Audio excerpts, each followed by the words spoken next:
Hello and welcome to The Unlicensed Therapist. I'm so glad you've come back to be with us. Our last episode was on the emotional and ethical intensities of community mental health.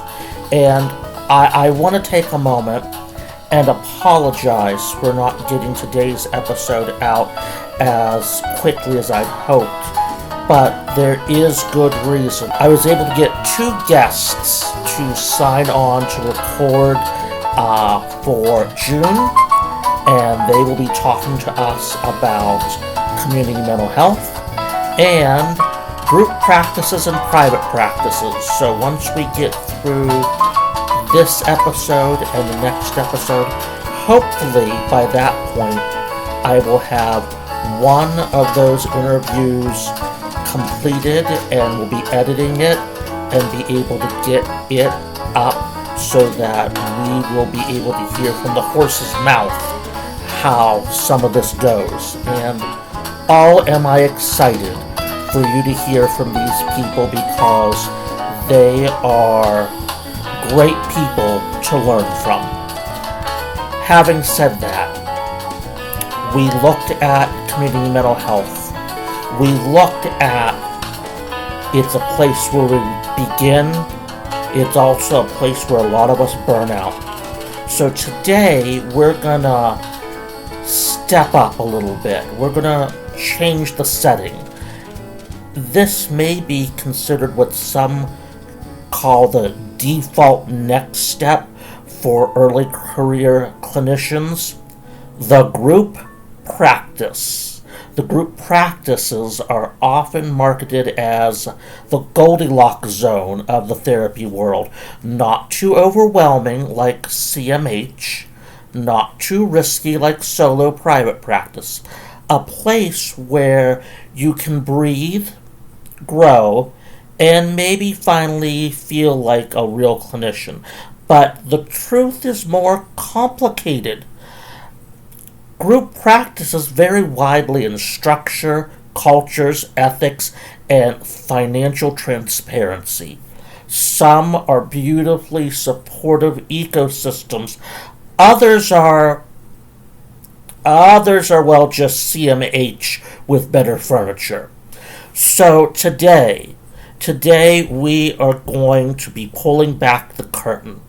We're going to be exploring the two major employment models, the financial realities no one explains, the ethical and clinical benefits, the hidden trade-offs, and the questions you must ask before signing anything. By the end of this episode, you'll know exactly how to evaluate a group practice and whether it's the right next step for you.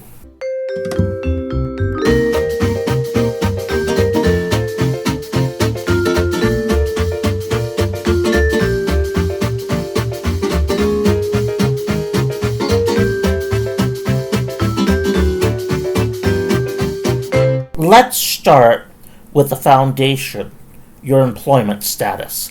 This determines everything: your taxes, your benefits, your autonomy, your risk, your income, and even your clinical identity.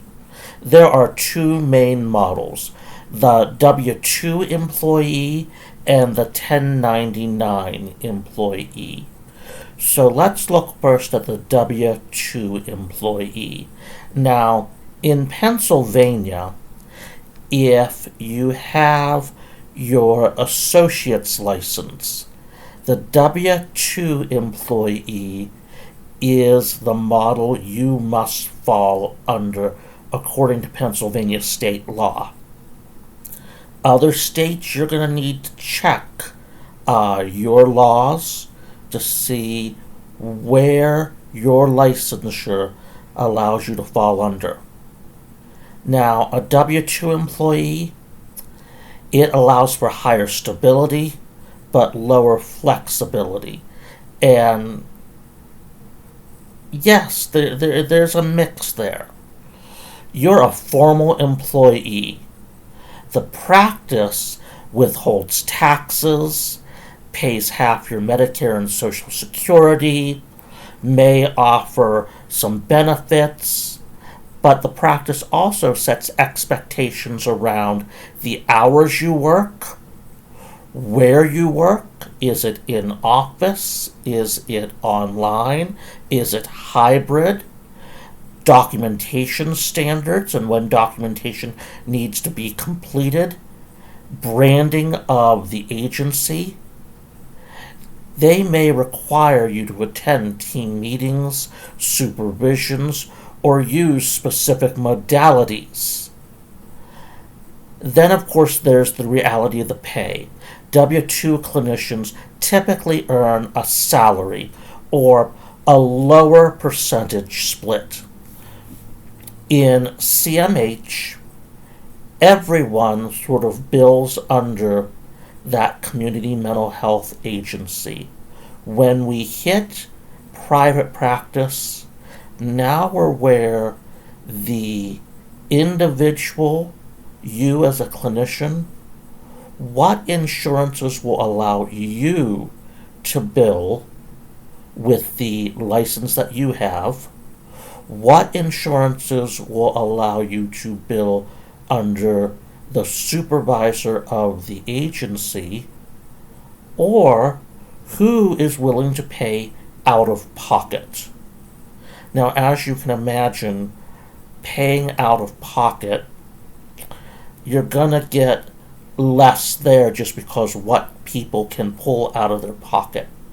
And when it comes to the percentage split that you may get, because the agency is covering so much for you, you may be getting between a 50 to 60% split of what you're making, or just a set amount for every client that you see, no matter what the agency gets paid as a whole for that service.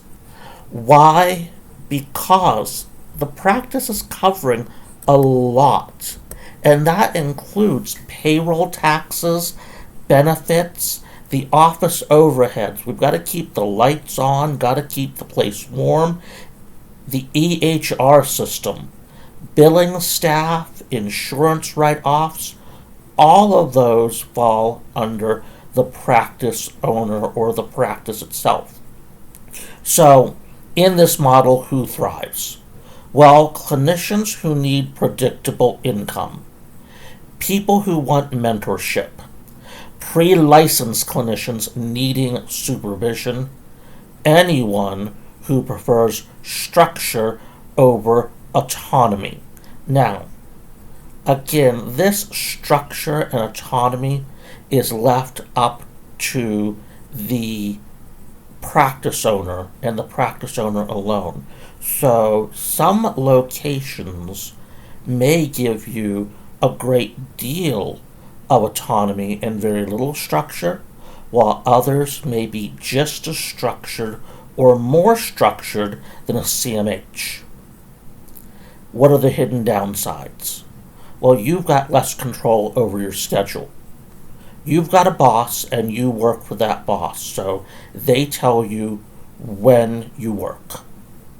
You've got less control over your caseload because cases aren't coming directly into you, they're coming into a practice owner or intake who is choosing who gets that case unless someone is specifically requesting you. You've got no control over branding because it's not your agency. Sometimes it's slower to grow your earnings, meaning that it takes time not only to build a caseload, but to go from getting paid a small portion to a larger percentage of the take. Then we have the 1099 independent contractor. Now there's lower stability here, but higher control. As a 1099 contractor, you're essentially renting space inside someone else's business. You're responsible for all self-employment taxes. So that's often about 30% or more of what you take home. Your own health insurance, your own retirement planning, your own liability coverage, your own continuing education. All of that falls to you and you alone. Then there's the pay rate. You're typically going to earn between 65 to 75% of the session fee. Sometimes up to 80% in boutique specialty practices.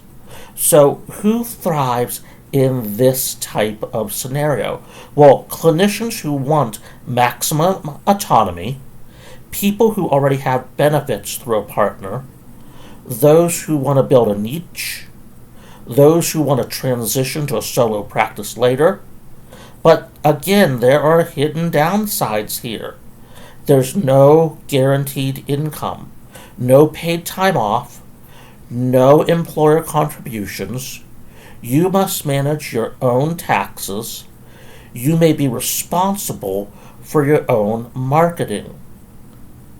So this means that you may be bringing home $3,000, $4,000, or $5,000 a week, but out of that, you're paying all of your taxes on your own.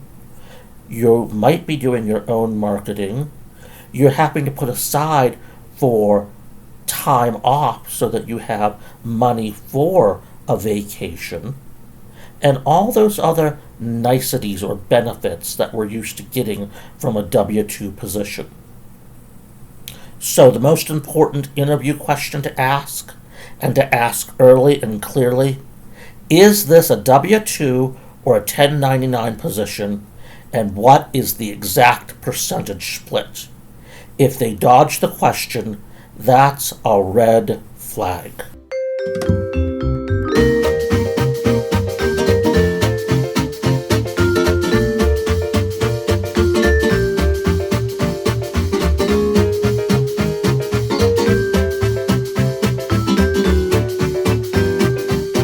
Let's talk about why group practices are so appealing. I mean, what's the big deal?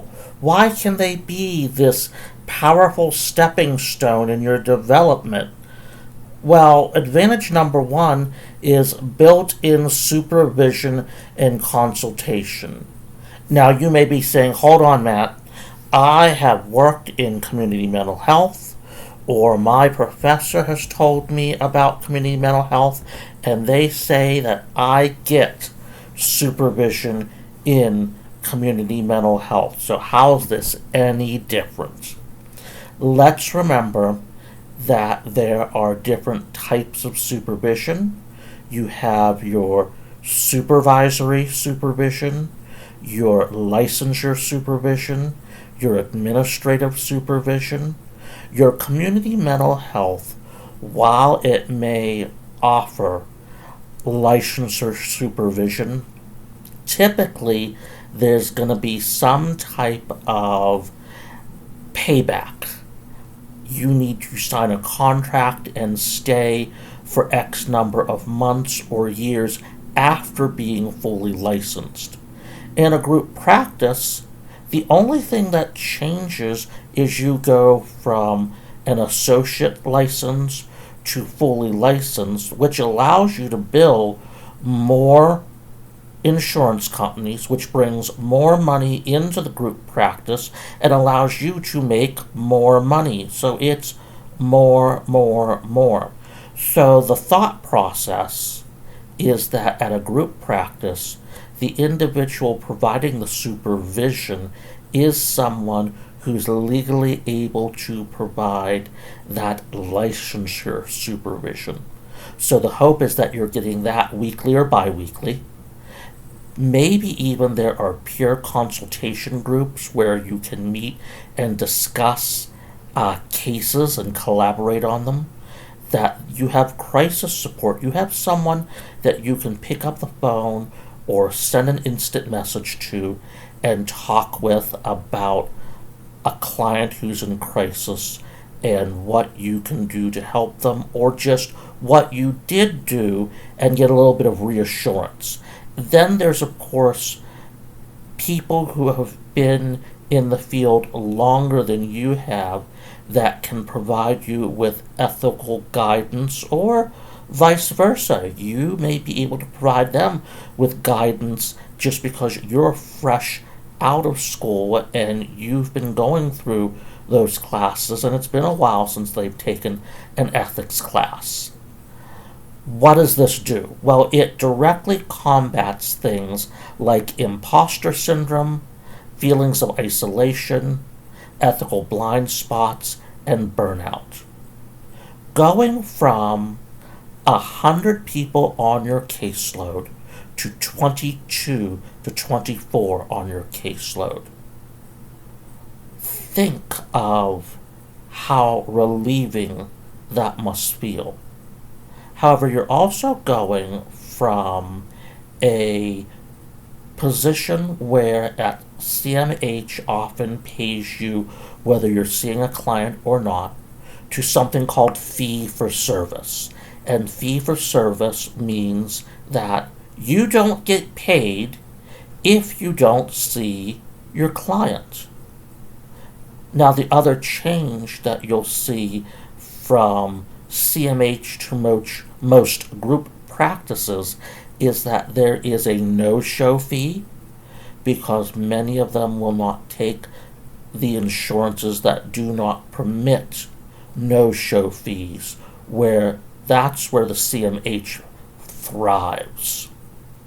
So when you're in this interview trying to get that great position at a group practice, what do you want to ask in the interview? How often do clinicians meet for consultation? Is supervision included or paid separately? Is it licensure supervision? Is supervision individual, group, or both? Is there a culture of open discussion, or is it more authoritarian? Advantage 2. There's a streamlined administrative systems. Group practices often handle the EHR setup, billing, insurance credentialing, intake calls, scheduling, marketing, and website presence. That gets taken care of all for you. And this can save you 10 to 15 hours per week compared to a solo practice, where in your community mental health, your EHR setup may be taken care of, but they may or may not have an IT assistance on site. Billing is taken care of. Insurance credentialing is taken care of. You may be taking and doing the intake calls and scheduling. So that's going to take some of your time away from sitting in the seat and doing therapy. So what do you ask? Which administrative tasks are mine and which are handled by support staff? Do I return intake calls? Do I manage my own billing issues? Do I have to chase down unpaid claims? These are so important for you to know. Advantage 3, built-in referral flow. This is one of the biggest perks. A good group practice keeps your caseload full, screens clients for fit, matches clients to your niche, handles overflow, provides marketing you don't have to pay for. A bad group practice gives you who's ever available, doesn't screen for appropriateness, sends you clients outside your scope, and leaves you with inconsistent caseloads. What should you be asking? How long does it typically take clinicians to reach a full caseload? What is your average weekly referral volume? Do clinicians ever experience long gaps in referrals?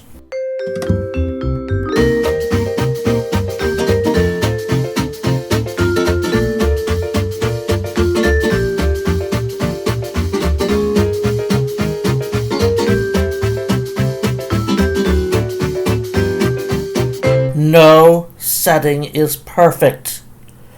Group practices come with trade-offs that you should understand before signing on. Let's look at a few of those.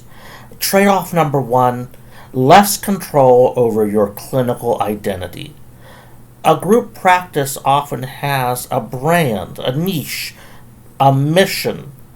It has a targeted population, maybe even a preferred modality, which means you need to align with their language, their marketing, their theoretical orientation, their population focus.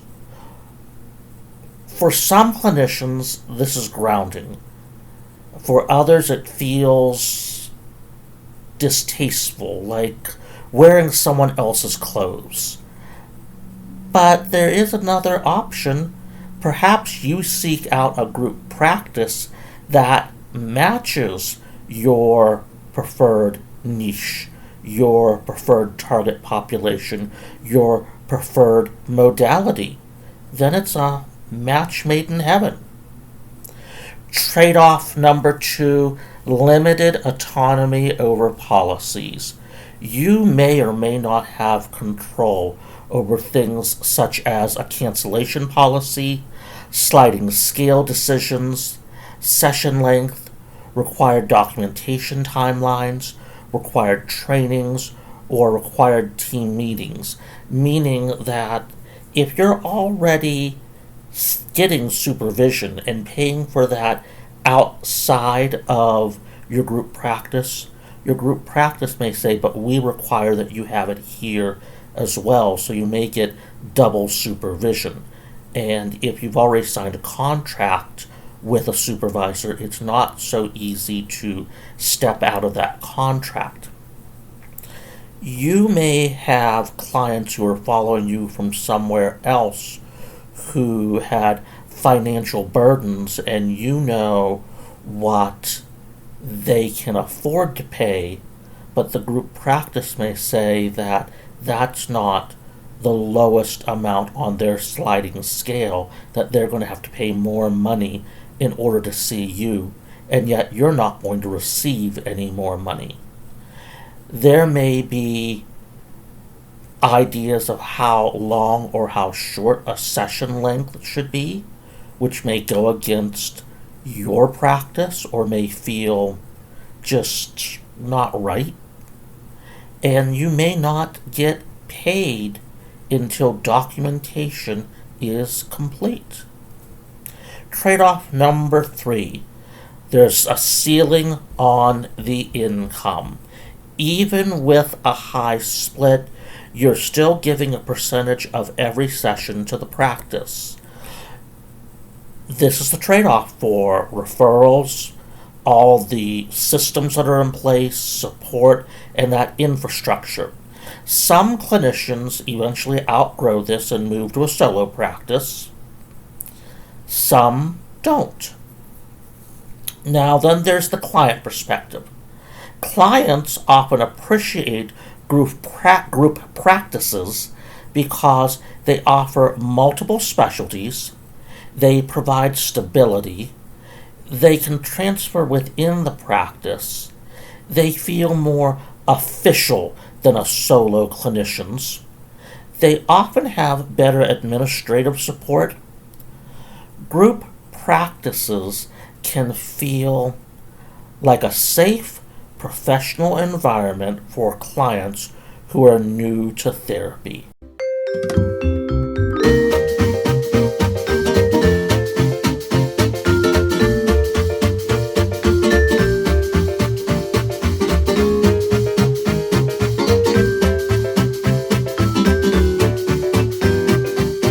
Let's review the group practice interview checklist so that you walk into an interview and you know what to ask a potential employer and not just are prepped for what the potential employer is going to ask you. When it comes to employment structure, we want to ask questions such as, is this a W-2 or a 1099 position? What is the exact percentage split? Are there bonuses or incentives? How are raises determined? It's also important to get information on caseload expectations. What is considered full-time? Is there a minimum number of sessions per week? How quickly do clinicians typically fill up? Asking about administrative support is just as important as these other areas. Who handles the intake calls? Who handles billing? Who handles insurance issues? Do I need to do my own marketing? Knowing about clinical support will bring you a level of comfortability and relief. Is supervision included? How often are consultation meetings? Is there crisis support? For me, asking about the culture and values of an agency is the number one thing. That's the most important thing to me. How would you describe the culture here? How do clinicians support each other? What is your approach to burnout prevention? What do clinicians typically do after working here? Do people stay long term? Is there room for growth or specialization? The group practice model can be incredible. It's an excellent stepping stone. It offers structure, support, and stability while you build your confidence and refine your clinical identity. But it's not a one-size-fits-all. Use the W-2 versus 1099 distinction as your compass. Use the interview questions as your map, and trust your instincts. You know what kind of environment you thrive in. If this episode helped you, please subscribe to The Unlicensed Therapist. Share this episode with a colleague navigating their first post-grad job search. Join us next week as we explore the most autonomous and most intimidating path of all: solo private practice. Thank you for your commitment to this work, and remember, we'll always be unlicensed as long as we're always learning.